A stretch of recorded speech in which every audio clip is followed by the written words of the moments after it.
ಈ ವಿಡಿಯೋ ನೋಡ್ತಿರೋ ನೀವು, ಸರ್ ನಾನೊಂದು ದೊಡ್ಡ ಫಿಟ್ನೆಸ್ ಫ್ರೀಕ್ ಸರ್, ಜಿಮ್ ಅಂದರೆ ನಂಗೆ ಹುಚ್ಚು ಸರ್, ಜಿಮ್ ನನ್ನ ದೇವಸ್ಥಾನ ಸರ್, ದಂಬಲ್ ನಮ್ಮ ದೇವ್ರು ಸರ್ ಅಂತ ಹೇಳ್ತೀರಾ. ಆದರೆ ಊರೆಲ್ಲ ಸುತ್ಕೊಂಡು ಅದೇ ಗಲೀಜಾಗಿರೋ ಶೂ ಅಲ್ಲಿ ಜಿಮ್ಗೆ ನೀವು ಬರ್ತೀರಾ. ಸೊ ದೇವಸ್ಥಾನಕ್ಕೆ ಹಿಂಗೆ ನೀವು ಹೋಗ್ತೀರಾ, ಚಪ್ಪಲಿ ಹಾಕ್ಕೊಂಡು ಗಲೀಜ್ ಶೂ ಅಲ್ಲಿ ನೀವು ಹೋಗ್ತೀರಾ? ಕಬ್ನ ನಮ್ಮ ದೇವ್ರು ಅಂತೀರಾ, ಆದರೆ ಫೋಟೋಗೋಸ್ಕರ ದಂಬಲ್ ಮೇಲೆನೆ ಕಾಲಿಕ್ತೀರಾ.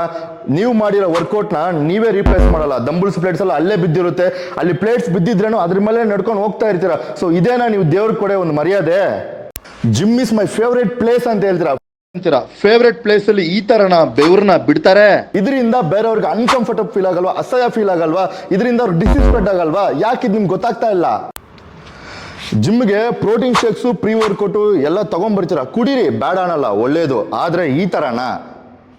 ಸೊ ಜಿಮ್ಗೆ ವಾಟರ್ ಬಾಟಲ್ ತರ್ತೀರಾ, ಬನಾನಾ ಎಲ್ಲ ತರ್ತೀರಾ, ಒಳ್ಳೇದು, ತಿನ್ರಿ, ಕುಡೀರಿ, ಬೇಡ ಅಂತ ಹೇಳಲ್ಲ. ಬಟ್ ಅದನ್ನ